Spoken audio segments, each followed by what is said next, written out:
one important target group we found that were architects.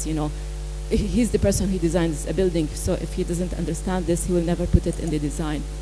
And now, like, we have another new units that were installed in a hotel apartment, and one of the boxing arenas in the sport city. This is all that I have now. As I was asked to put some points for discussions and what maybe we can discuss in this conference. Are utilities in the Arab world planning for adaptation to climate change? All international reports now are coming with a negative picture of what's coming on the future with less rain and less water resources, and what best practices can be suggested for adaptation in the water sector. Thank you for listening.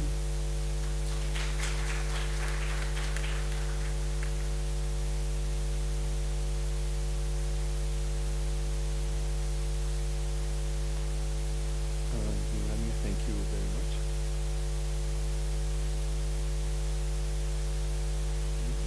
Cheers.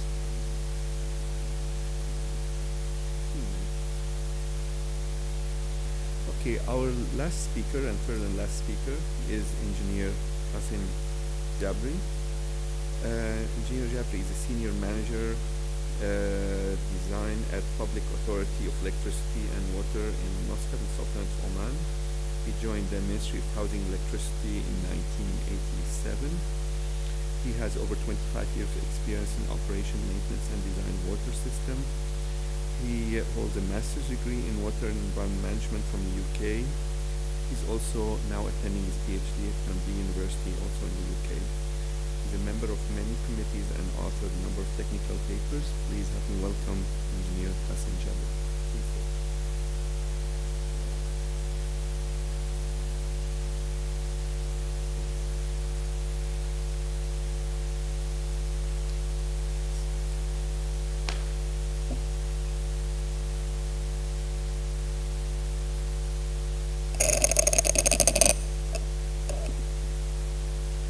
Good afternoon for everybody. I know having a presentation at this time after good lunch it's not easy. First, I would like to come all in Oman, and I hope you're having a nice time with us here in Muscat. I'm going to talk about the effect of Gono hurricane on drinking water facilities impact and response. And this is my experience. I was one of the team who was working to restore water after Gono. My presentation will be outlined in the introduction and then Gono cyclone, tracks of Gono cyclone, water infrastructure facilities affected by Gono, emergency response action, cost of different strategy, and then few words of conclusion. As we know, climate change is one of the most important and complex challenge in the 21st century. And climate change due to the human activity is very likely happened already today and will pose significant change to the ecosystem and society, causing livelihood risk and an increase in valuability. Because the desalination plant is working on the gas, and the main problem was with leaking of pipe gas, and then on 11/6 all things being repaired. About 70% of the affected drinking water facilities were again operate on 6th, and on 3rd of June, 100% restoring of water of Muscat area.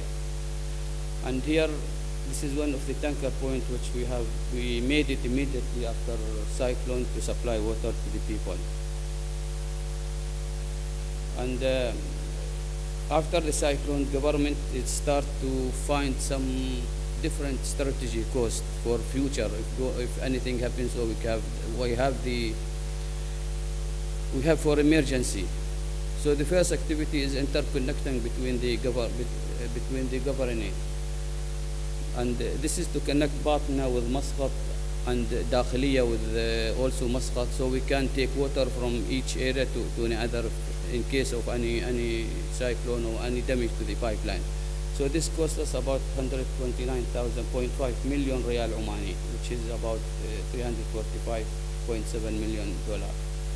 This provides the opportunity to create a transmission that consists all the major desalination plant, to connecting all the desalination plant along the northern coast and provision to transfer water between plant via the treated water reservoir. And the other one is the emergency reservoir. This is cost us about 131 million real, which is about $82.7 million, to provide a 10-day storage. And this is already we starting in executing this project. Utilize service water, about is expected to be 82 million real Omani and about $218 million. This is Wadi Dhiqa, which we are going to have a site visit maybe day after tomorrow. This Wadi Dhiqa project is constructed to utilize the water from the dam to supply potable water to Muscat, some local area, and during the emergency. The conclusion, Gona was severe tropical storm that Oman has ever experienced so far. The impact of the cyclone on water system was particularly severe. The PAW worked around the clock to quick respond and repair damage, to minimize system downtime and ensure safe, adequate, potable water supply to meet system demand. The most valuable lesson learned from the GONO was that all water systems are required to develop emergency response plan based on vulnerability assessment connected for their individual system.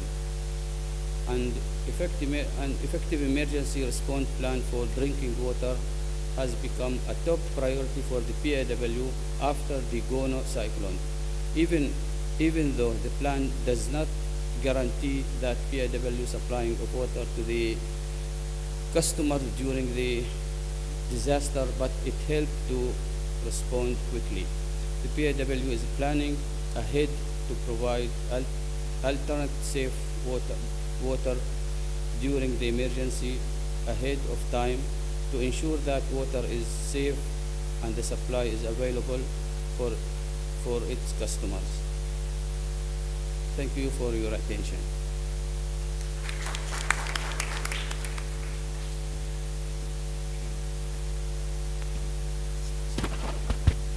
Okay, thank you very much.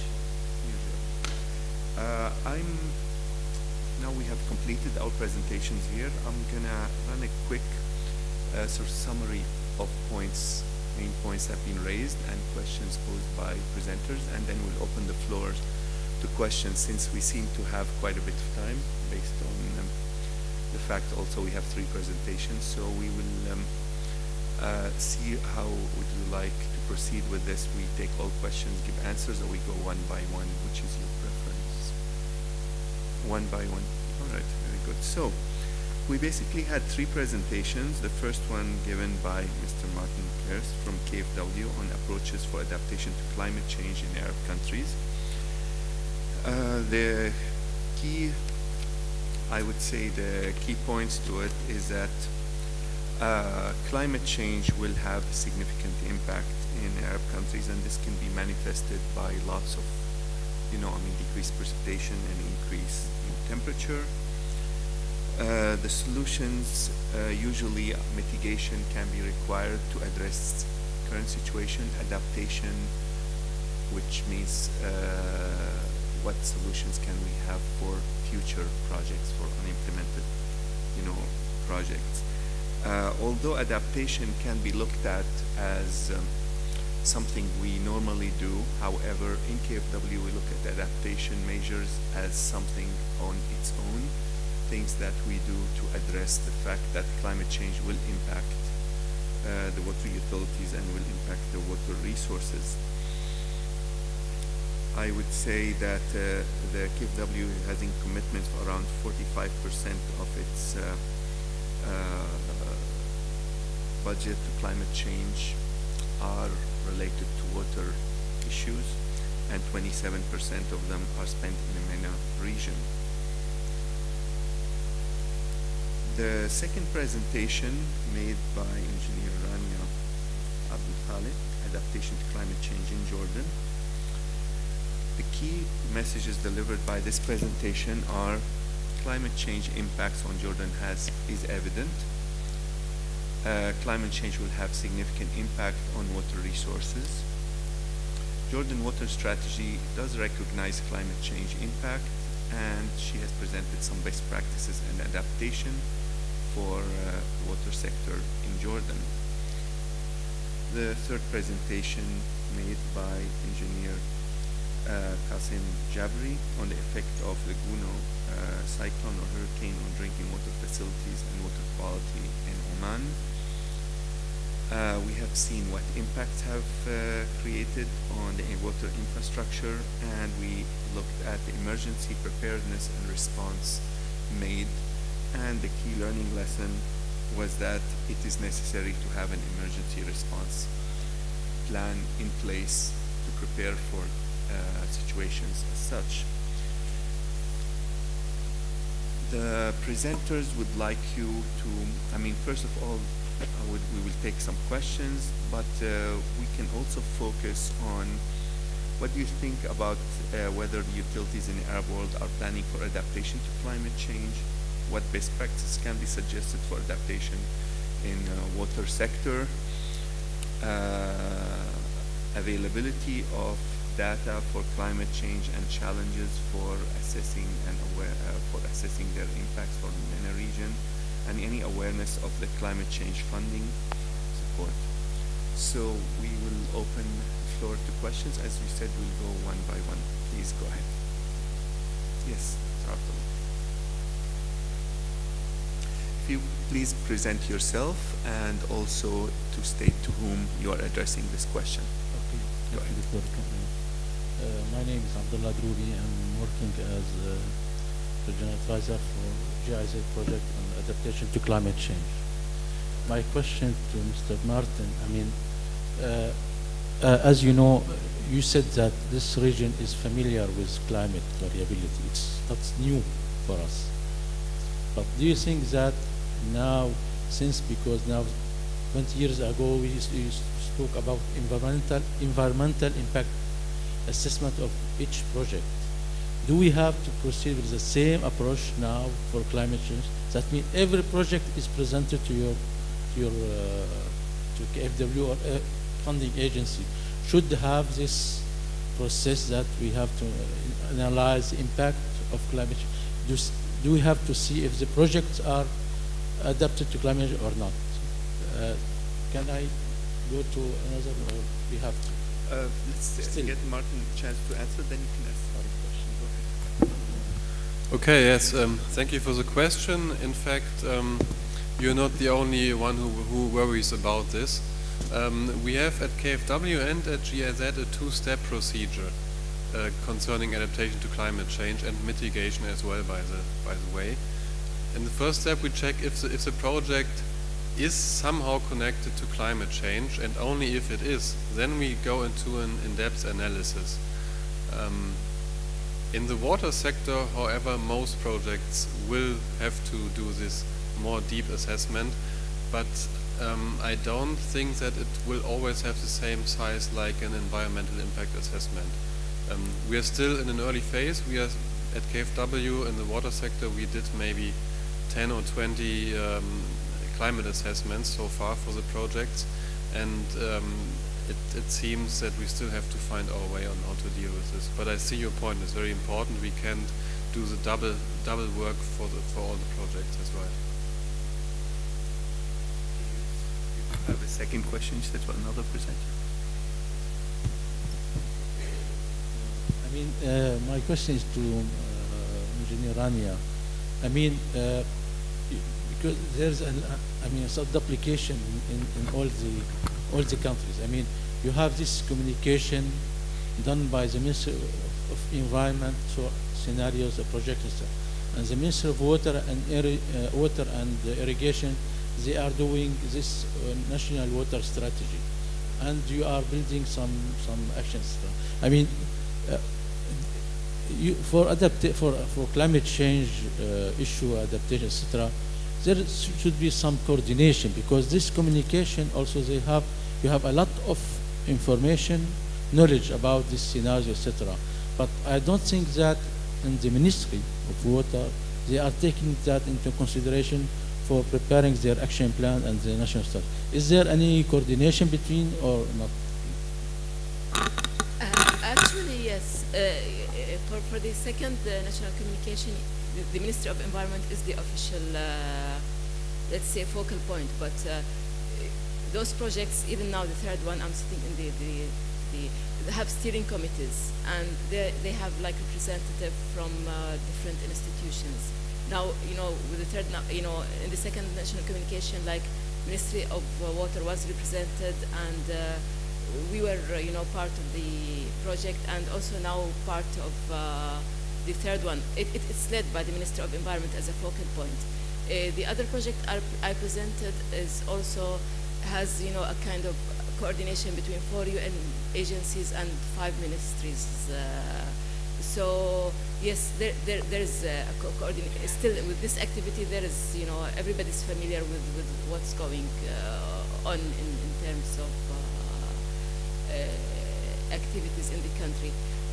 I think we have just started putting this into the planning process, but as I was told, with still uncertainty high, and as you see, like we're sure about the temperature. We're somehow a little bit sure about precipitation, but when it comes into more detailed about groundwater and surface water, the uncertainty is high to put it into solid plans.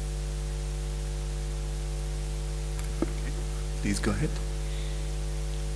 My name is Matthias Bartels. I'm a colleague of Abdallah Troubi, and since I heard his critical questions, I also dare to pose some of them just for the sake of making your discussion more vivid.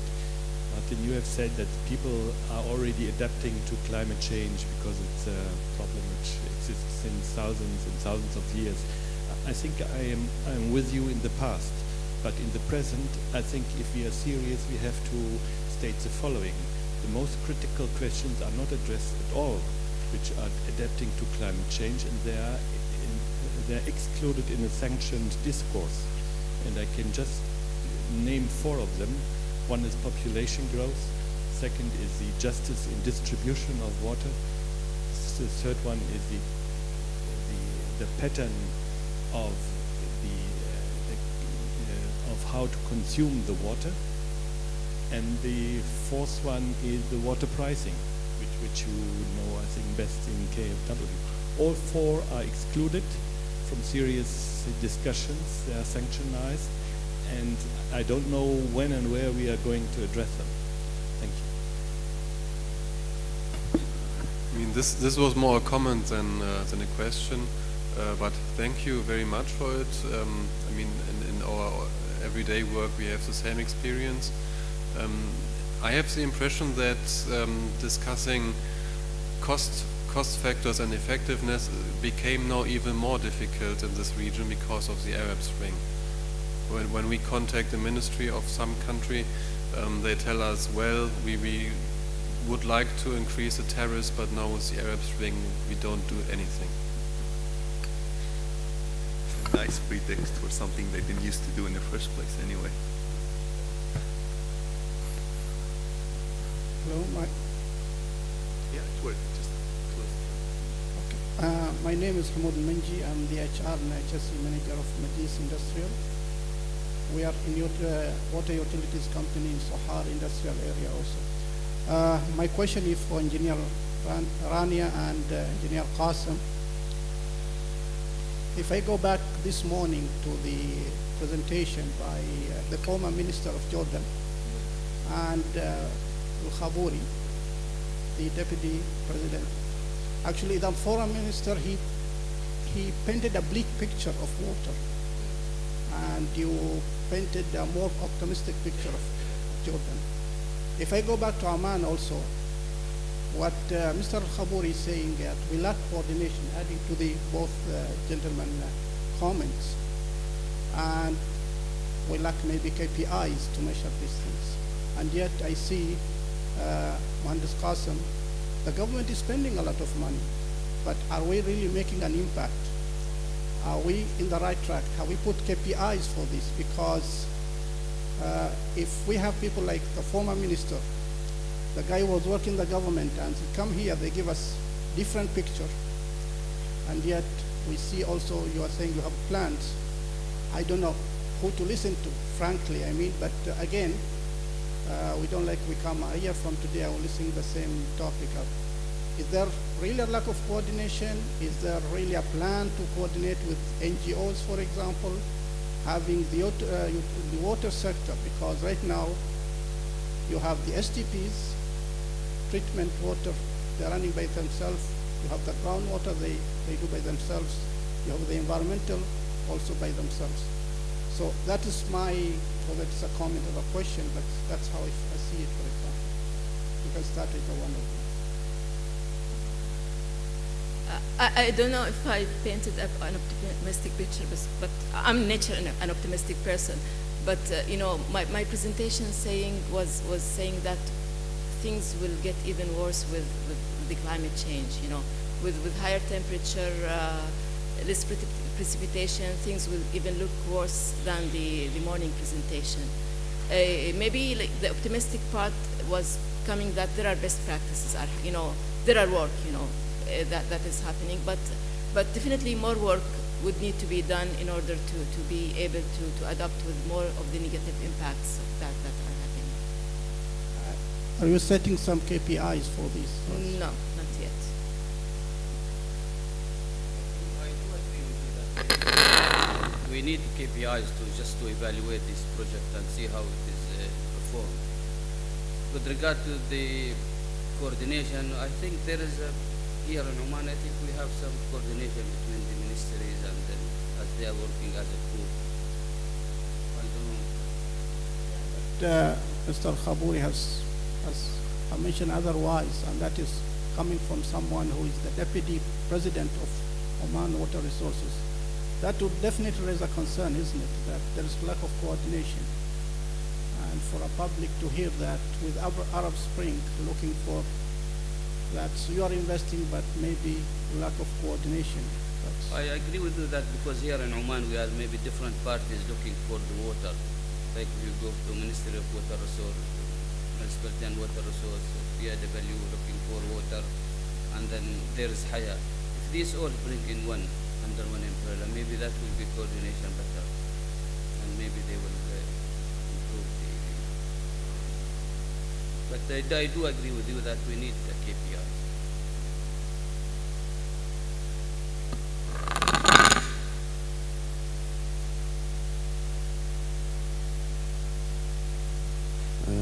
I want to express my thanking to the presenter and to the panel. Actually, I want just, my name is Malik Rawashde. I am from the Ministry of Water and Irrigation and the Performance Management Unit of Jordan. Actually, if you allow me, I want to take 2 or 3 minutes to express my questions. My comments are directed to Engineer Rania Abdel Khaled and to Mr. Martin. It's more if I'm talking, I mean loud rather than directing a questions to you. I have 2 notes for Engineer Rania. It's first of all, it's about the water loss reduction. We have had in Jordan a lot of water loss reductions.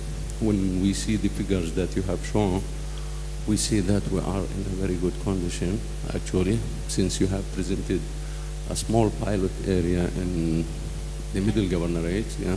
And when you see the figures, you find that it's maybe within a specific period, we have, reached half of the non-revenue water. We have a lot of projects in Jordan, but when you, see that these projects are scattered, not working as comprehensive, and we have, we have had the feeling that we are improving in this issue, but we find that we are still far away behind, the worldwide figures when you talk about Japan, they are talking about 10 and 11%, while Jordan is still fluctuating between 35 and 45%. This is small just not. Despite the fact, I mean, that I understand all the conditions, I mean, either political or financial or whatever. But it also recalled me for the other topic that in the morning we have talked, and His Excellency Dr. Hazm Nasser have been talking about the groundwater issue, which should be also, I mean, we have to be very highly alert regarding this issue. The other issue is regarding Engineer Rania, the grey water issue. We have seen also very beautiful, I mean, picture showing that one of the all Jordanian hotels is utilizing, I mean, this technique for the grey water. And we have also scattered projects regarding the grey water, but we feel that we are not yet, I mean, disseminating, I mean, or intensively, I mean, working on the grey water, despite the fact it's preferred to show the Al-Ain Al-Bayda grey water, which is relevant to the localities, and the people themselves, they are involved in utilizing, I mean, the grey water in their gardens, and it's very successful project. Actually, all this leads me to Mr. Martin's presentation regarding the climate change, I mean, adaptation, and we are also here talking about the adaptation, you know, measures rather than the mitigation itself. So we are also, we feel that we are talking about some, I mean, very initiative, very preliminary period. We are still to convince ourselves that we need to adopt, I mean, the climate change in all of, I mean, our conducted works here. And I would rather also prefer that you could elaborate about the improvement energy efficiency program that we have started with the support of the KfW in Jordan. And this is a mitigation rather than adaptation. And it's, I mean, on the application, on the real, and it's very good, I mean, project here. I see just for the, I came to a conclusion that we are working with all of these projects under, I mean, the policies of the donors and the financing agents. So we have these different projects here and there, you know, scattered not intensively, despite the fact that we have all these under our strategies, but not, I mean, utilized comprehensively. We don't have this approach. We don't have the initiatives coming from the ground, from the local people, from all of this kind. Thank you. Thank you, Engineer Malik. Let me clarify again. When I submitted my abstract to the conference about the adaptation and climate change in Jordan, it was never intended to discuss, you know, the water situation in Jordan and do a comprehensive analysis of what's happening and what's going right and what's going wrong. It was mainly intended to push this topic on to discuss a new topic in the conference and to start thinking what really we can do. What I presented in the end, I wanted to select some practices that would fit under the title of the conference of best practices. So I've chosen some practices that can be good practices, and maybe everybody feels optimistic because I've selected the good practices and the practices that has succeeded. So in this sense, yes. For other comments, Engineer Malik, I fully support, fully I agree with you that we're still working in scattered projects, you know, although this has been now presented in a very comprehensive way in a strategy, and it was a multi-stakeholder strategy developed with all agencies involved in that. We have to be more putting those projects as part of our planning and our initiatives. So this part will be always more work needs to be done on that front. Yes, thank you, Dr. Malik. I have one more KfW project in Jordan, which is really a lighthouse project or how do you say, flagship project, because it includes adaptation and mitigation on the same time. You know the project Water Resources Management 2. It works that follows: water is treated, used water is treated in the Jordanian highlands, then the water is used again in the Jordan Valley for irrigation. And since there is a difference in elevation, the water goes down to the Jordan Valley. A part of the project is a hydropower facility. So we improve the energy with hydropower, with natural energy, and we adapt to climate change because we reuse the water. I think we'll take this last question because I've been told that we have to stop our session shortly afterwards. So go ahead. Hello to everyone. I'm Basma from Majis Industrial Services.